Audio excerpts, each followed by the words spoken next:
3, 2, 1, go.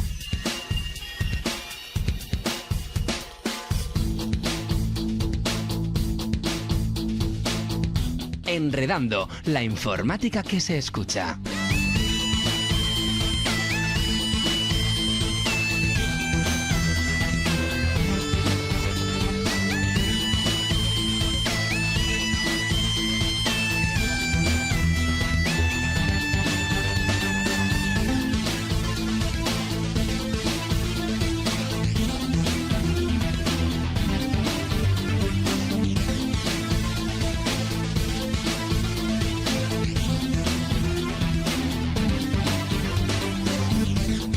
Arratsaldeon, bienvenidos y bienvenidas a Enredando, esta es la edición 812. Como ya sabéis, el pasado lunes día 28 de abril a las 12:33 de la mañana toda la península se quedó a oscuras. Un apagón sin precedentes nos dejó sin corriente en toda España y Portugal. A pesar de las informaciones que dieron a algunos políticos recién salidos de evento que no tuvieron tiempo de informarse adecuadamente, parece que no fue un ciberataque. El director de operaciones de Red Eléctrica, Eduardo Prieto, descartaba esta opción al mediodía del martes. Por lo que sabemos hasta ahora, fue un fallo de gestión del sistema eléctrico. Las causas concretas todavía no están muy claras, pero ya sabemos que la primera ficha del dominó en caer fueron dos plantas solares en el suroeste de España. En cuestión de 5 segundos hubo dos desconexiones que hicieron desaparecer 15 gigavatios de los 23 que se estaban demandando en ese momento. A partir de ahí, las condiciones de la red eran incompatibles con el suministro eléctrico, según nos contaba Eduardo Prieto. El sistema eléctrico se basa en un equilibrio que hay que mantener en todo momento. Toda la electricidad que se vuelca a la red debe ser consumida en ese mismo momento. Es decir, la generación y el consumo deben ir a la par. Todos los puntos de generación trabajan en coordinación con Red Eléctrica para que esa premisa se cumpla. Y además, tanto la generación como el consumo van oscilando, van cambiando durante el día, por lo que Red Eléctrica está siempre balanceando las diferentes fuentes disponibles. Hay multitud de factores que pueden afectar seriamente al sistema eléctrico en estos casos, entre ellos que el servicio de baja tensión debe mantener siempre unos valores concretos, en general 230 voltios a 50 Hz, con variaciones de voltaje de un 10% y de frecuencia de 1 Hz. Sin embargo, las redes operan con un margen más bajo, de 0,1 Hz de variación para mantener la estabilidad del suministro. En el momento del apagón se midió en concreto en la interconexión con Portugal una caída de 0,15 Hz. Las desviaciones de frecuencia son relativamente habituales y se compensan acelerando o frenando las turbinas de las fuentes que se basan en ellas, en concreto nuclear, hidroeléctrica y ciclo combinado en el caso de España. A las 12:33 la mayoría de la electricidad provenía de fuentes eólicas y fotovoltaicas, que son las más baratas hoy en día, y la solar en concreto, porque tuvimos un día muy soleado, la más abundante en ese momento. En un margen tan breve de tiempo parece que no hubo ninguna posibilidad de maniobra para compensar una pérdida tan acusada. Una vez llega el apagón, hay que recuperar la electricidad y, como ocurre también en nuestras casas, no se puede encender todo a la vez. En España tenemos unos 30 millones de puntos de suministro y volver a conectarlos todos a la vez es imposible, generaría un nuevo desequilibrio y un nuevo apagón. A pesar de la complejidad de la maniobra, en Euskadi se recuperó el 80% de los suministros en 6 horas y en un plazo de 9 prácticamente todos. A nivel estatal, en 12 horas prácticamente toda España ya tenía luz. No hubo problemas de seguridad, no hubo problemas especiales de tráfico y no fue necesario tomar ninguna medida de salud de seguridad pública en ese sentido. Lo que queda ahora es averiguar lo que provocó esa desconexión y evitar que vuelva a ocurrir.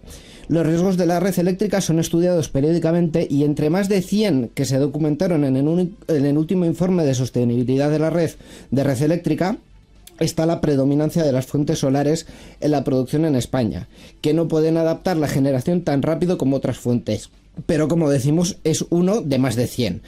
Tampoco parece que la solución vaya a venir de las centrales nucleares, que son de las más lentas en volver a funcionar y además requieren de una fuente externa de energía. La respuesta a esto, como casi siempre, tardará en llegar y será mucho más compleja que simplemente decir que fue un ciberataque.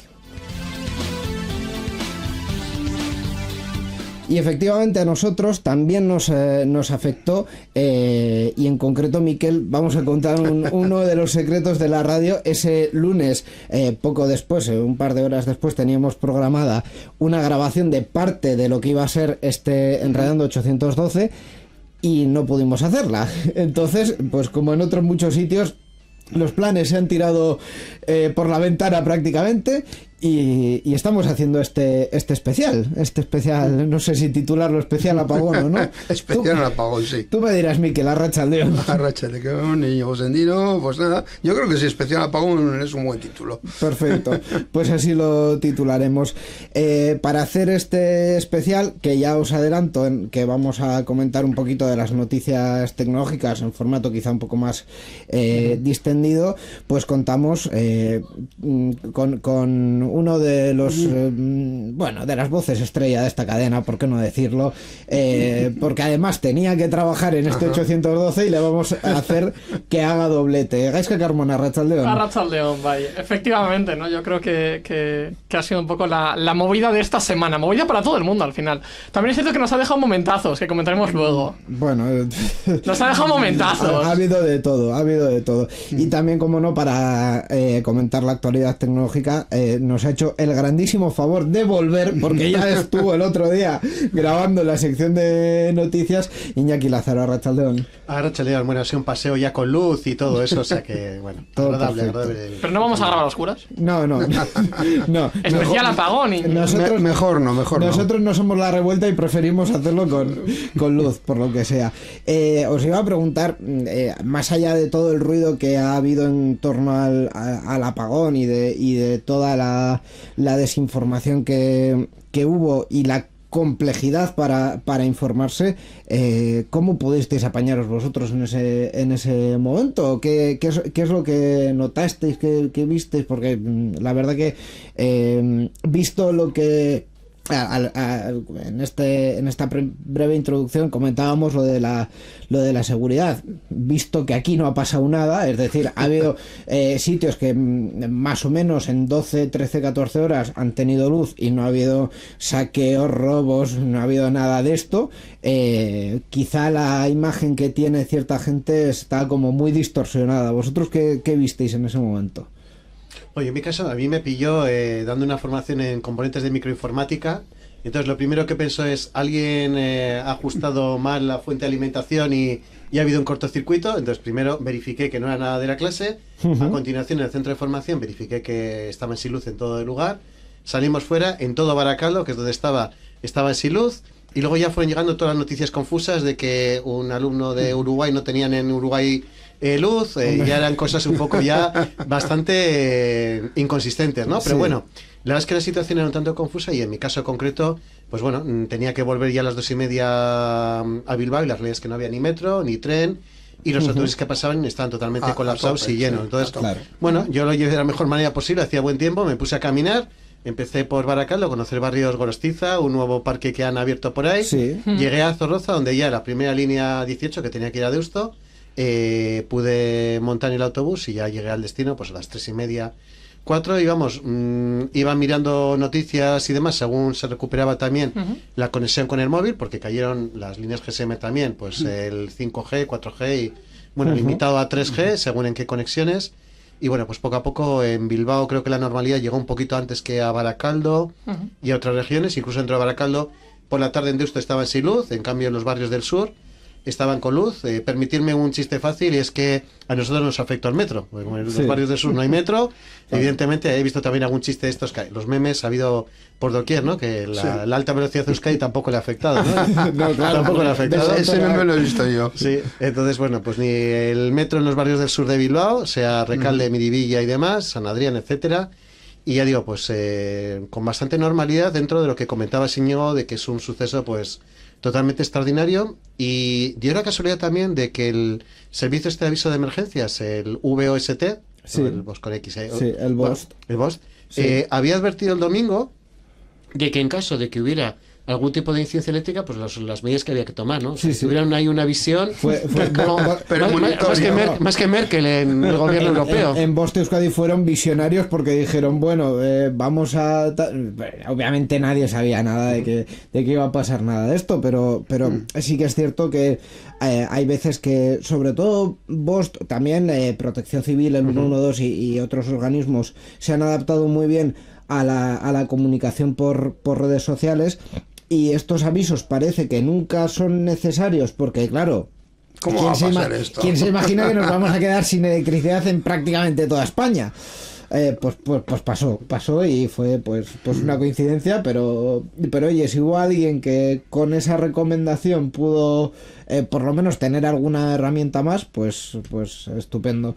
Gaiska, ¿tú qué viste en ese momento? A mí me pareció muy curioso en el momento en cuestión. Yo estaba en la universidad, me pilló en la universidad y estaba en mi laboratorio de mi TFG, donde hago yo mi TFG. Casualmente, en mi laboratorio en cuestión, a fin de cuentas, es una sala de impresoras un poco rehabilitada con puestos de trabajo. Entonces, tiene un detector de luz, tiene un detector de movimiento para encender la luz. Que sí que es cierto que tiene un periodo bastante largo, creo que es cosa de 1 horita y media, un par de horas, pero no deja de ser un detector. Entonces, me ha pasado muchas veces estar allí y al de X tiempo se apaga la luz y alguna de mis compañeras mueve los brazos para que se encienda de nuevo. Entonces, claro, lo primero que pasó fue eso, se apagó y mi compañera diciendo, ya estamos otra vez, es la segunda vez que me pasa hoy, y moviendo los brazos. Y en ese punto es cuando le digo yo, oye, Amaya, que no, me dice, ¿cómo que no? Le digo, mira mi monitor, yo tenía el portátil enchufado a un monitor, el monitor apagado. Sí. Le digo, mira el tuyo, mira, y tampoco. Sara, que es la otra compañera que tenemos detrás, que tampoco tenía monitor. Los portátiles no estaban cargando. Y en ese momento es cuando ya nos levantamos, decimos, se ha ido la luz. Sí. Ok, cosas que pueden pasar. No me ha pasado en 3 años que llevo en la universidad, pero digo, oye, puede pasar, pasa algo y es lo que hay. Ok, claro, tenemos nosotros cuadros eléctricos en el propio laboratorio, que son los encargados de toda la planta. Entonces, lo primero que hicimos fue ir allí, pero dije yo no he escuchado un diferencial saltar. Que no lo he escuchado. Entonces vamos, abrimos las puertas, viene mi compañera, oye, que eso está todo bien. Salimos al pasillo. Yo tenía miedo de que la apertura de las puertas, porque la apertura de las puertas va con tarjeta, con NFC, dije que no funcionase, pero creo que va por pila, entonces le da un poco igual. Y además que todos esos sistemas normalmente están diseñados para que en caso de pérdida de suministro eléctrico deja la puerta permitable, efectivamente. Porque si no entra. Tiene sentido. Pues en ese caso salimos nosotros y salen también los profesores de sus despachos. Oye, que no hay luz, que no sé qué ha pasado, qué tal y qué cual. Y entonces ahí es cuando empieza un poco el chiste, igual que dice Iñaki, los memes fueron muy fuertes, porque intentamos con la poca conexión que teníamos en ese momento, empezar a llamar mis 2 compañeras de laboratorio y yo a diferentes amigos de diferentes puntos de España para ver si ellos tenían corriente, porque empezamos a ver como que era algo generalizado, ¿no? Y dije yo que si llamo a tal, a Valencia, que si llamo a Barcelona, que si llamo a Galicia, a todo el mundo. Y era cuando estaban con no, que este tampoco tiene, no, que este tampoco tiene, no, que este tampoco tiene. Y yo llamé a Canarias, porque yo tengo a Darka en Canarias. Y me dijo Darka, no, aquí todo bien, no sé cuál, y justo se me cortó. Y hablando yo con uno de mis profesores me dice, claro que tienen luz, a ellos se les ven 1 hora. Bueno. Esa fue muy buena. Oye, que en Baleares también tenían luz. Y ahí fue también hasta la noche, a la noche perdieron. A la noche se quedaron sin ella. Pero eso fue otra cosa. Entiendo que sería apartado porque como demasiadas horas de diferencia, ¿no? Eso fue distinto. Pero o sea, fue otro episodio muy distinto. Pero sí que es cierto que Canarias y Baleares funcionan a nivel eléctrico como países aparte, claro, ¿no? O sea, tienen sus propias fuentes de generación y tienen interconexiones con la península. Y creo que en el caso de Canarias, con Marruecos también creo que hay. Y ahí fue cuando vimos también que lo comentaremos supongo, la columna de humo de Petronor, que se veía desde la universidad. Sí, la columna de humo de Petronor fue como otros muchos casos que hubo fábricas en las que al parar en seco la producción hay máquinas que en esos casos lo que hacen es expulsar residuos. Correcto. En el caso de la refinería estaba expulsando residuos de uno de las chimeneas. Y la columna de humo era brutal. Y la columna de humo era pues un poco vistosa, ¿no? Pero tampoco hubo más. En la uni creo que me contaste que sí teníais internet. Eso fue una cosa muy curiosa. Nosotros, si no me equivoco, no sé decirte porque no soy ingeniero electrónico y no me sé la configuración eléctrica de la universidad, Obviamente. pero juraría que nosotros tenemos en el piso más alto generadores y en el piso más bajo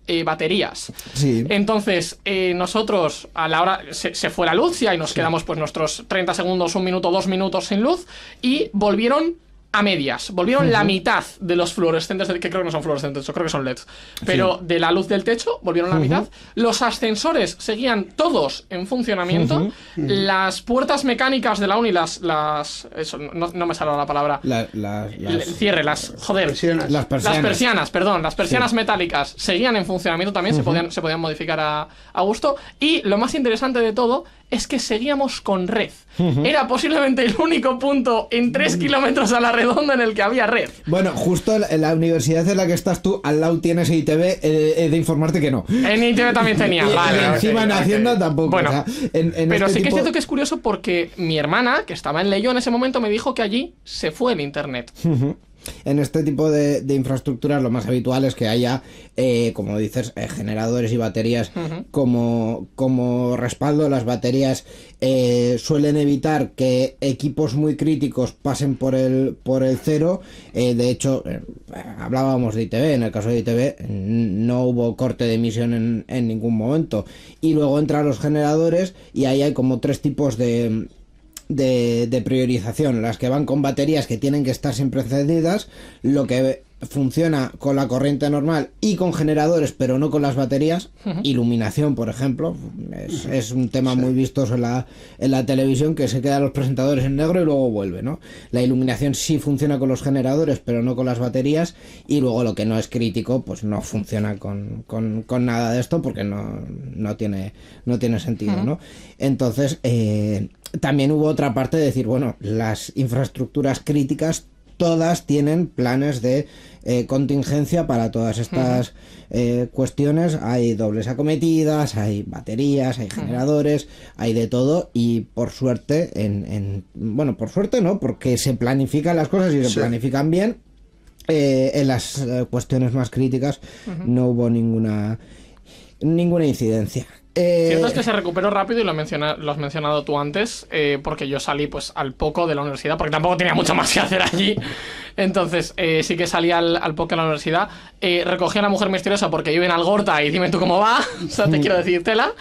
Y sí que es cierto que según estábamos ya andando por Bilbao hacia arriba, porque no había, efectivamente, como has mencionado tú, Iñaki, transporte tampoco, estábamos viendo que la gran mayoría de sitios ya habían recuperado, ya habían pasado cosa de 2 horas como mucho. Sí. Entonces se notaba, sí que es cierto que había puntos más críticos, pues en la autovía, por ejemplo, seguían todos los semáforos apagados, pero incluso yo en casa tenía luz ya a cosa de las 2:30 de la tarde, 3 menos 20.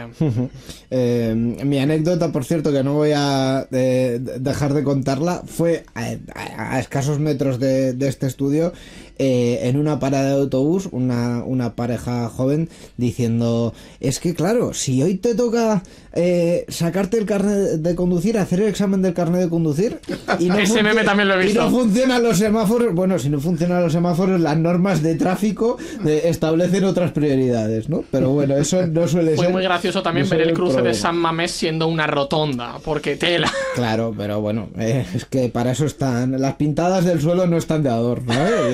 Yo os recuerdo. Y las señales verticales tampoco. Ni las verticales ni las horizontales. En fin, como hemos dicho antes también, gracias a todos estos sistemas que no han fallado estrepitosamente, es decir, dentro de todo lo que ha pasado, hemos recuperado todo más o menos rápido, pues podemos hablar de una cuestión que efectivamente hay que analizar y hay que aprender de ello, pero que no es una cuestión que nos haya afectado más de un día. Esto ha sido un poco la cuestión del apagón y un poco el motivo también por el que hacemos este programa especial de Enredando. El resto de las cuestiones ya van a ser más relativas a la tecnología y a los temas que tratamos habitualmente, así que, Miquel, comenzamos. Adelante. Enredando se distribuye con licencia Creative Commons Atribución No Comercial 4.0 Internacional. Si quieres contactar con nosotros, puedes hacerlo mediante email en la dirección oyentes@enredando.net. Escucha nuestros programas en www.enredando.net, en iVoox, Spotify y Apple Podcast.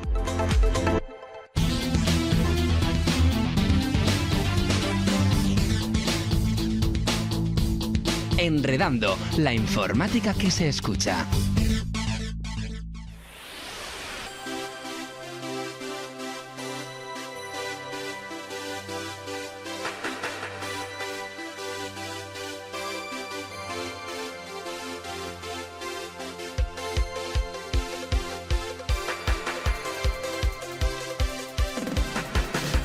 Y como decimos en esta edición especial, en este Enredando 812, que por cierto, si queréis vernos en vídeo, esta vez hemos decidido que como buen especial también lo podéis ver. También. En vídeo está disponible en YouTube, por si queréis vernos un poco las caras y los cuerpos serranos nuestros. Vamos a empezar ya con la actualidad, con las noticias, sobre todo un poco lo que teníamos preparado hasta ahora, comenzando por la que probablemente sea una de las noticias más importantes de estos últimos días, que ha sido la decisión de Bruselas de multar a Apple y a Meta por violar la ley europea de mercados digitales. La Comisión Europea ha puesto multas de 500 millones de euros a Apple y 200 millones a Meta por infringir la ley de mercados digitales, la DMA. Apple fue sancionado por restringir a los desarrolladores de su App Store la posibilidad de informar al usuario sobre alternativas de compra fuera de la plataforma, limitando así la competencia y opciones más económicas para los consumidores. Por su parte, Meta fue multada por su modelo pagar o consentir, que obligaba a los usuarios de Facebook e Instagram a aceptar el uso de sus datos personales para publicidad personalizada o, en su defecto, pagar una suscripción para evitar anuncios sin ofrecer opciones intermedias con menor uso de datos. Ambas compañías han anunciado su intención de apelar las decisiones, argumentando que las medidas son injustas y perjudican la innovación. Apple considera que la Comisión Europea está acusando injustamente a la empresa, mientras que Meta sostiene que las nuevas exigencias suponen un cambio forzoso de su modelo de negocio. La Comisión ha enfatizado que las decisiones se basan en un análisis técnico exhaustivo y que la aplicación de la ley es imparcial, independientemente de la nacionalidad de las empresas. Esta coletilla es importante porque, entre otras quejas de las empresas, también se ha metido esto de los aranceles y tal. De los aranceles hablaremos un poco después, pero no es porque las empresas sean estadounidenses, es porque están violando una ley europea. Sí. Y en el caso de Apple, a mí personalmente me parece más discutible, más leve, a pesar de que es la que se ha llevado la multa más grande.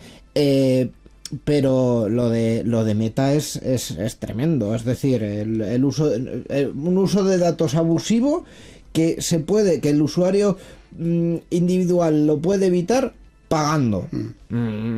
Por favor, la llamada a capítulo en este caso yo creo que está totalmente justificada. Yo creo que sí, que está totalmente justificada, y bueno, decíamos también que estos gigantes de la tecnología, Apple por un lado con esos 500 millones y Meta por otro lado con 200 millones, se unen al club de los gigantes tecnológicos como es Google, otra compañía que también tiene amenaza por parte de Europa de multas de más de 4.000 millones de dólares, ¿no? Ahí se dice nada. Sí que es cierto que dentro de esa totalidad de multas, 2.424 concretamente por favorecer servicios como Google Shopping y otros 1.500 por abusos del mercado publicitario.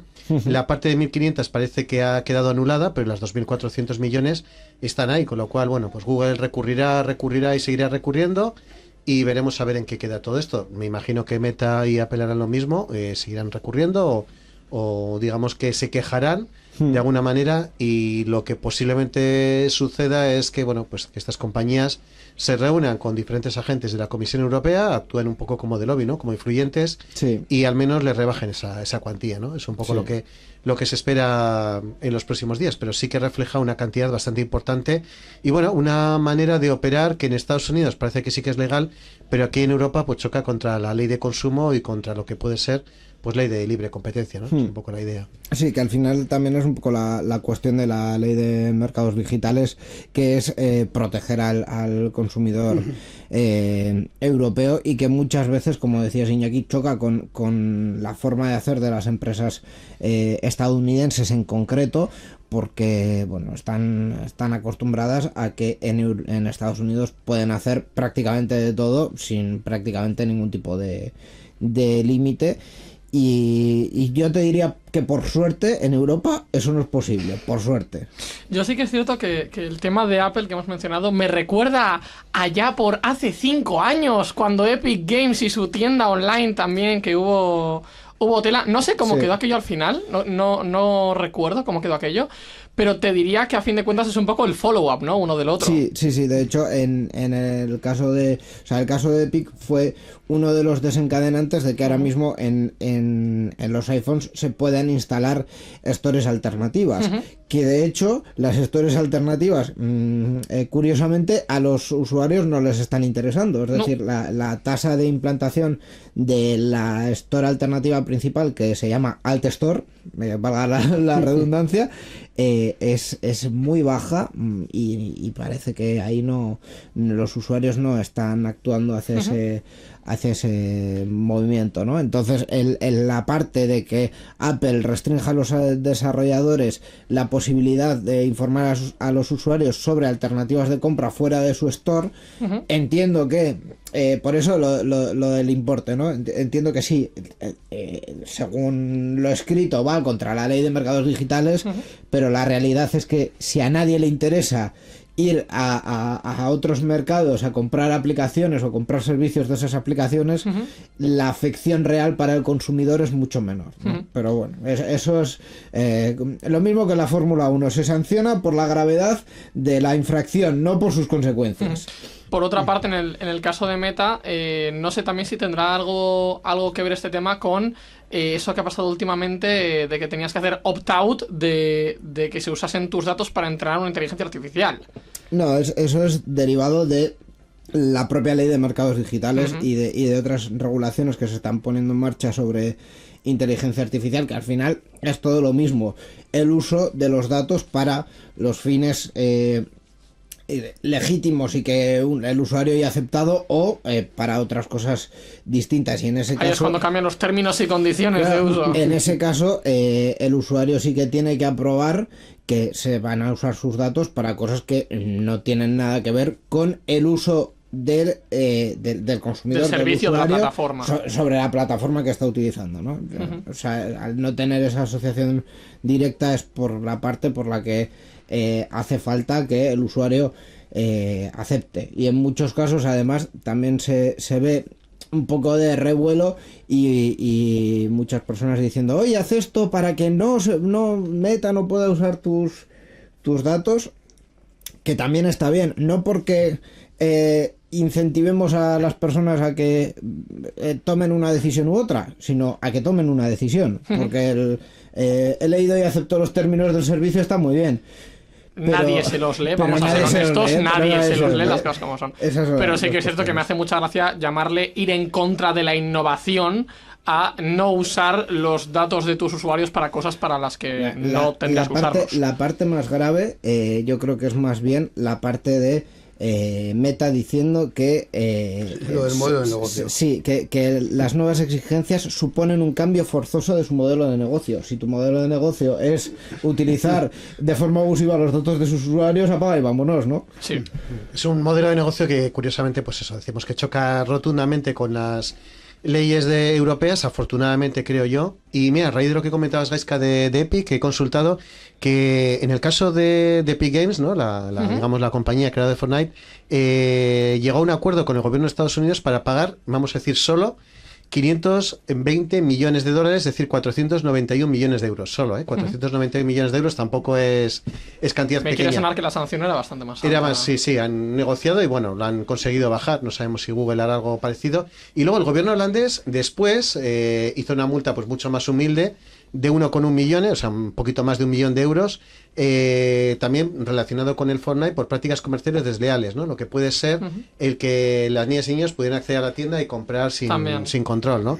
Eso me quiere recordar el tema de las loot boxes y todo esto que hubo también movida no. Y esto es reciente, en mayo del 2024, es decir, hace un año se producía esta información, y la que tú hacías referencia es ya un poquito más antigua, del 2022, y es ese acuerdo, digamos, que llegaron el gobierno de Estados Unidos con Epic Games para pagar esa multa de unos 500. La movida de Epic venía desde lejos. Me hace gracia como hablamos de poquito, 7 cifras. Sí, 7 cifras es poquito. En estos casos, al final, todos estos números grandes, como son muy habituales, pues ya estamos un poco curados de espanto. En cualquier caso, pues veremos si lo que comentabas, Iñaki, si al final hay negociación, y sobre todo si esto logra que estas dos empresas, y especialmente Meta, que a mí me preocupa personalmente mucho más lo de Meta, cambian sus formas de hacer en protección y en bien de los consumidores europeos. Vamos con otra cuestión, porque antes de lo que decía de hablar de los aranceles, tenemos que hablar de Ubuntu, porque ya se ha acabado el mes Ubuntu, el abril. Tú sabes, Gaiska, que los meses Ubuntu son, a ver si se ha aprendido. Abril y octubre. Ahí son los meses Ubuntu. La lección perfecta. Y en este caso tenemos que contar las novedades de Ubuntu 25.04. Sí, bueno, pues Ubuntu 25.04, nombre en clave Plucky Puffin, ha sido lanzado como una versión intermedia con 9 meses de soporte, trayendo las actualizaciones importantes como el kernel Linux versión 6.14, Mesa versión 25, Genome 48, además de mejoras propias como un nuevo tema de iconos Yatu, la sustitución de Vince por Papers como visor de documentos y cambios en el instalador para facilitar configuraciones de arranque dual con Windows y soporte para instalaciones ARM64. También integra Beacon DB, que es una nueva base de datos de geolocalización, y activa soporte por defecto para NVIDIA Dynamic Boot, aunque destaca que su imagen de instalación ahora supera los 6 GB. Además de la edición principal, los sabores oficiales de Ubuntu también presentan novedades centradas en la actualización de sus entornos de escritorio.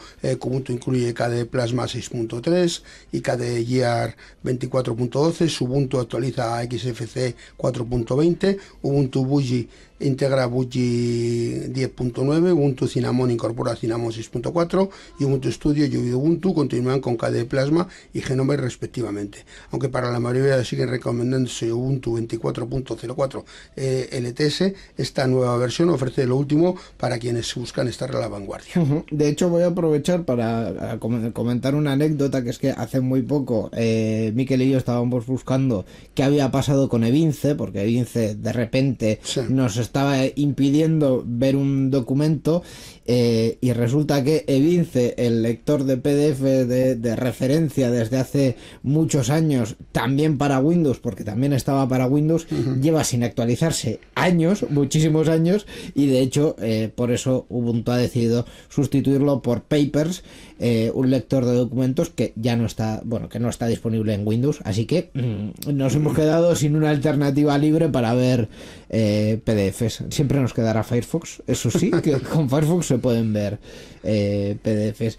Y para el resto, pues lo que decíamos, ¿no? Las versiones LTS, como estamos ahí en medio, pues siguen siendo óptimas, pero también es cierto que todavía queda un año hasta la siguiente LTS. Yo sí que quiero puntualizar el tema que habéis dicho de que hay avances en Nvidia, que eso ya es un puntazo, porque el Linux tela, tiene tela. Yo sigo Daily Driving, de hecho, porque lo uso a diario ya, el Windows lo tengo abandonadísimo. Yo sigo con mi Ubuntu 22.04, vieja confiable, y ahí se va a quedar hasta que se le termine el soporte. Hasta la próxima, ¿no? No, de hecho, lo de Nvidia es muy importante que se vaya un poco avanzando en esa vía, No solo por los juegos, sino también bien por temas de producción audiovisual. Un día, no sé en qué formato ni en qué sitio, contaré mi experiencia con Ubuntu Studio y intentar grabar un podcast en Ubuntu Pero tu Studio. gráfica de Nvidia no tenías, Íñigo, tu gráfica de Nvidia no tenías. Y aún así no fue fácil. Entonces, pues bueno. He de decir, de hecho, matizando, que está siendo un avance, a pesar de que no lo hayas mencionado tú por el apartado de los juegos, yo sí que lo voy a mencionar por el apartado de los juegos, ha sido un avance porque SteamOS, el sistema operativo de la Steam Deck, de la máquina de juegos de Steam, de la consola portátil de Steam, de Valve, vaya, se ha lanzado ya de uso general al público, compatible con absolutamente todo, ya sea CPU de Intel, sea CPU de AMD. No es compatible con Snapdragons, porque no, pero ya sea CPU de Intel o de AMD en formato de 64 bits, y eso con arquitectura por 86. Y x86, siempre digo por 86, ya lo sabes. x86 y gráficas tanto de AMD como de Nvidia como de Intel son compatibles ya con SteamOS. Así que, Íñigo, vamos a tener que hacer un vídeo probándolo. Sí, no, está claro que cada vez tenemos más avances sobre todo en sistemas operativos y que hay como un interés renacido en que haya cosas que funcionen con Linux, ¿no? Y eso está muy bien.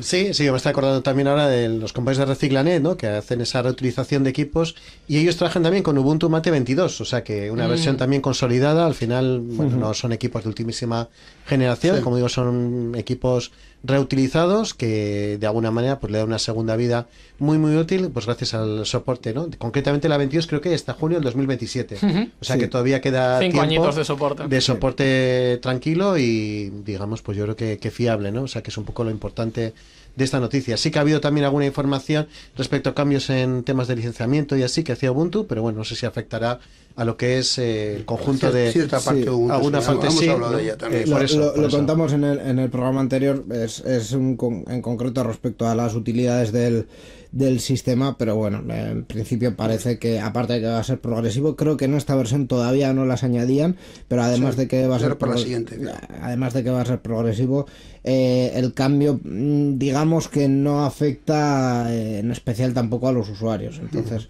y a los sabores que hemos comentado. Un Ubuntu Mate al final es un desarrollo específico de una comunidad en la que bueno, pues hay una continuación también, ¿no? De lo que se está haciendo, y me imagino que estas novedades también condicionarán siguientes versiones de Ubuntu Mate.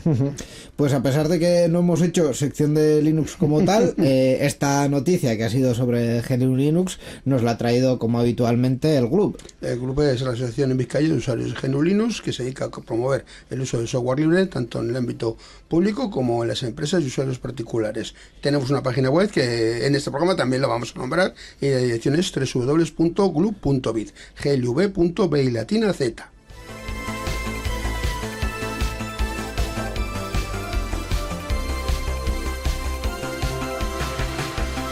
Y ahora sí nos toca hablar un poquito de los aranceles, haciendo también un repaso muy rápido y centrado en el ámbito tecnológico, que es lo que nos interesa, porque hubo hace un par de semanas, tres de fines de semana, una avalancha de noticias sobre los aranceles, en concreto a los productos electrónicos y chips semiconductores, bueno, un poco en ese rango en el que por un lado la escalada que han ido pariendo Trump y Xi Jinping con respecto a los aranceles colocaba las importaciones de productos tecnológicos, como el resto de importaciones de China, en aranceles de un 145%, inasumible para absolutamente nadie, y a partir de una especie de protesta que parece que hubo en las sombras, hubo matices y hubo sobre todo una excepción a esos productos, que luego se matizó diciendo que iban a tener los otros aranceles. En cualquier caso, las empresas, vistas las barbas del vecino cortar, han decidido que es momento de mover ficha. Efectivamente, y ante esta incertidumbre, Apple ha decidido trasladar toda la producción de los iPhone destinados al mercado estadounidense a India, con el objetivo de completar la transición antes de 2026 y así amortiguar el impacto de los futuros aranceles de los que has hecho referencia. La elección de India responde a su creciente importancia en la cadena de suministro de Apple, donde socios estratégicos como TSMC y Foxconn ya cuentan con infraestructura. La transición de la producción de China a India resulta asumible para Apple debido a la proximidad geográfica y a los recursos existentes en este país. Empresas como Foxconn y Pegatron, ya ensamblan iPhones en India, lo que facilita el ajuste logístico. Sin embargo, el cambio también supone un reto. La infraestructura conjunta de Apple y Foxconn construyeron en China quedará infrautilizada, acortando la vida útil de inversiones millonarias en ese país. Sí que es cierto que la infraestructura que tienen en India ahora mismo no es nueva, es decir, no es a raíz de esto, sino que Apple ya comenzó a fabricar iPhones en India en 2017, iPhones de modelos antiguos y de gama baja, porque Apple mantiene su modelo actual y por lo menos un modelo anterior en fabricación habitualmente, y bueno, entendemos que ya para el próximo iPhone, que si no recuerdo mal era el 17, actualmente está el 16, sí, el 17 pues, está en diseño. Más o menos por las fechas nos cuadra que el próximo iPhone ya será, por lo menos para el mercado estadounidense, un iPhone fabricado en India. Yo creo que para Apple es una doble oportunidad, ¿no? Es no tener esa dependencia china que hasta este momento, no solamente a este gigante tecnológico como es Apple, sino a cualquier fabricante de microprocesadores como puede ser Intel, AMD, a cualquier absolutamente fabricante que tenga procesadores, tenga chips tecnológicos, pues la dependencia con China, Taiwán, Corea del Sur es total en estos momentos. Y bueno, India como país emergente, desde luego que es una oportunidad, ¿no? No solamente para comercializar y vender la producción que quiere hacer Apple, sino para poderlo fabricar, ¿no? Y qué mejor que vender en el sitio donde estás fabricando. Y esto no es del todo nuevo, porque en la industria de la automoción, en los coches, se están fabricando también, ahora está muy de moda el coche eléctrico chino, pero la India también tiene marcas muy potentes que están suministrando, si no quizás vehículos con una marca a veces tan consolidada como las marcas japonesas, occidentales, ¿no? Las que podemos ver en piezas, bueno, efectivamente, piezas. Y bueno, pues creo que tiene mucho que decir a nivel tecnológico. La India es ese país emergente que lleva, pues bueno, mucho tiempo sin que se hable de ello, pero a nivel de población y a nivel de infraestructuras cada vez son más grandes, ¿no? Equiparables o incluso superando al propio gigante chino. De hecho, a raíz de pequeño inciso por el tema del apagón, un poco con la misma perspectiva, se hablaba estos días de que Marruecos está construyendo muchas centrales nucleares. El problema, está claro que la apuesta por la industrialización en principio es beneficiosa para reforzar su economía, ¿no? Pero el problema que puede tener, y el problema al que también se ha enfrentado China, y no se ha enfrentado, al menos desde el punto de vista de Occidente, especialmente bien, es el problema medioambiental. Es decir, podemos construir centrales nucleares como churros y todo está muy bien, pero luego los residuos, ahí estamos. Y si hay un accidente, ¿y qué pasa, no? Y con el tema de la fabricación de móviles y de aparatos electrónicos, la cuestión va también un poco por ahí. Hay que fabricar baterías con litio, que es muy contaminante, y hay que utilizar ciertas materias primas que son muy contaminantes en su procesamiento. Y todo esto también nos lleva a que efectivamente India puede tener un impulso en cuanto a la parte de económica, pero luego van a tener un problema medioambiental, que precisamente por eso Occidente ha decidido, quizá no muy acertadamente, decir, bueno, para vosotros, ¿no? Y ahora también estamos queriendo volver a fabricar aquí, y todo esto, por cierto, también choca con la parte de el planteamiento americano, porque lo que se supone que quiere que Donald Trump que ocurra es que se fabrique en Estados Unidos. No tiene buena pinta, no parece que estas medidas vayan a ayudarles a que se fabrique en Estados Unidos, ¿no? El tema de los aranceles sí que es cierto que con alguien que sepa mínimamente de historia, sabrá que se han usado precisamente a lo largo de muchos años para intentar fortalecer el mercado interno de un país, habitualmente en tiempos de crisis, en tiempos de guerra. ¿Qué crisis o qué guerra está pasando ahora en Estados Unidos? Me lo pregunto yo seriamente. Esa es una de las buenas preguntas. Yo creo que la crisis es el presidente. Honestamente. Esa es una de las buenas preguntas, porque igual la crisis podemos calificarla como crisis ideológica. Eso también, así para tirarte un titular. Puede ser. Sí que es cierto que Bueno, hay un problema en Estados Unidos con respecto efectivamente a la fabricación o a la dependencia de la importación. Entonces, la forma de atacarlo es fomentando la producción dentro de Estados Unidos. Sí. Sí, pero yo creo que no a este nivel y no tan de sopetón, no sin hablar previamente con países, no sin llegar a acuerdos, no sin... o sea, a lo largo de los años se ha hecho y no se ha hecho de esta manera. Entonces... Efectivamente. ¿Y el proteccionismo puede ser útil? Sí, pero claro, tienes que tener en cuenta también que las empresas más grandes tienen que seguir vendiendo para sostener tu economía. Entonces hay que ir donde ellas y decirles, oye, ¿cómo estáis haciendo? Porque igual sí que me interesa poner unos aranceles a los productos ya hechos para obligarte a que fabriques en Estados Unidos, pero no te puedo poner aranceles a los chips, porque si no, ¿con qué fabricas los móviles, no? Y yo creo que otro punto también es ser consciente de que eres capaz, ¿no? O sea, quiero decir, entiendo el concepto, quieres sustentar también la economía interna, ¿ok? O el mercado interno, pero pongamos un ejemplo absurdo. Si tú no eres capaz ni de coña de hacer tomates, porque no salen tomates del suelo, no puedes ponerle unos aranceles de un 50% al primer país, al país principal que te suministra tomates. Sí. Porque entonces te quedas sin tomates. Correcto. Por poner un ejemplo absurdo, ¿no? Es muy sencillo. Es muy sencillo, sí. pero es un poco la idea. Respecto al tema de Apple también, han aparecido también unos cuantos memes. Yo me informo a través de memes, es brutal. Han aparecido también... Ya sabéis, los Gen Z. Tú no hables tan alto, Íñigo. Bueno.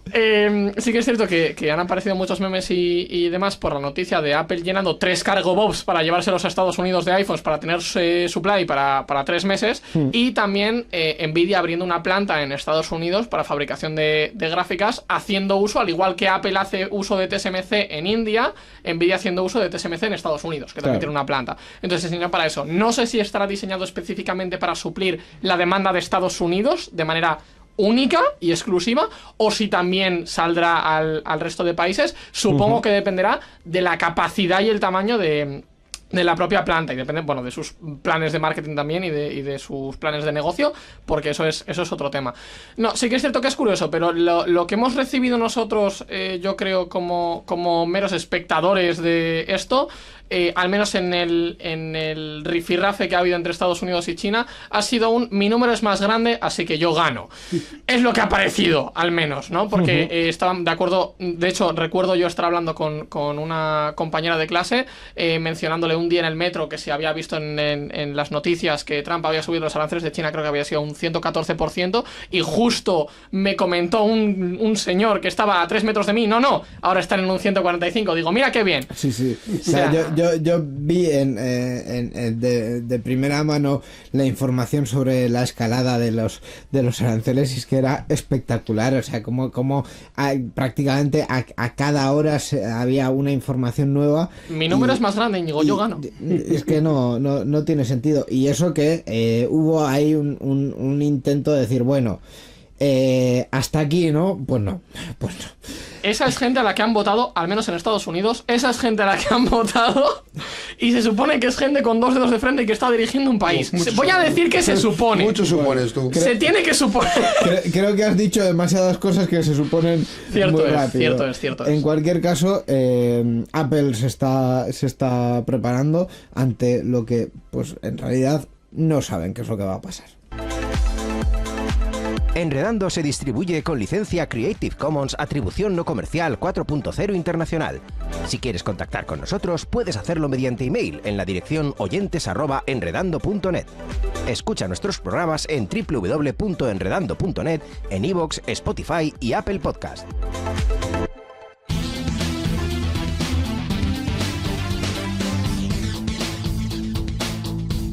Enredando, la informática que se escucha.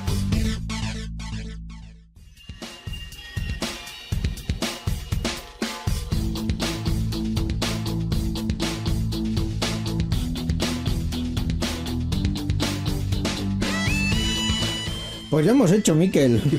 Ya hemos hecho por hoy.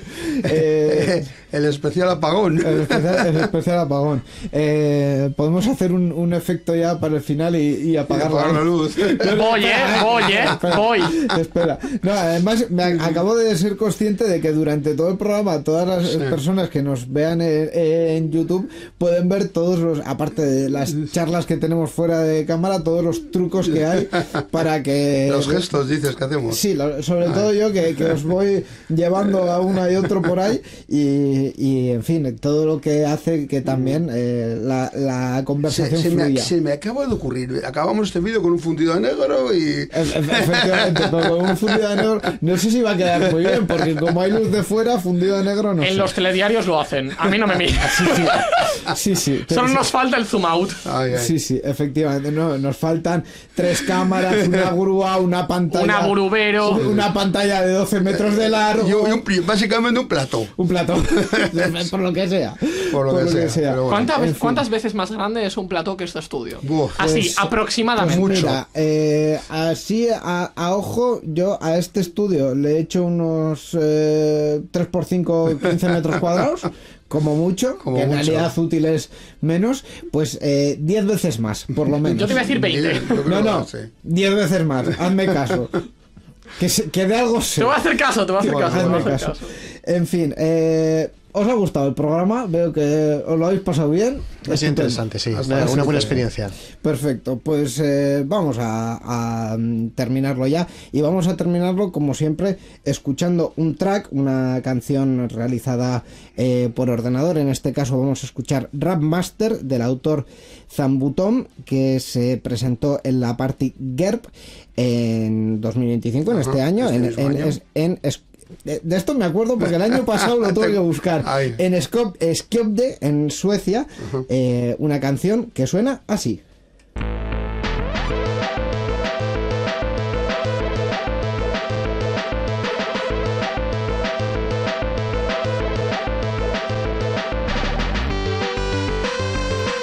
Y así terminamos, Gaisca. Nos escuchamos en un par de días en Gaming Room. Pues básicamente, porque dentro de poquito sale el nuevo y queda, Íñigo, muy poquito para cerrar la temporada. Gracias por invitarme. Y vuelve el programa que viene también, que te toca videojuegos. Iñaki, el programa que viene también te esperamos para comentar la actualidad. Un placer participar aquí en Enredando de las noticias en la actualidad, eso es. Y Miquel, pues nada, hasta la próxima semana. Hasta la próxima semana, no, hasta dentro de 15 días, como siempre, ¿no? Agur. Agur.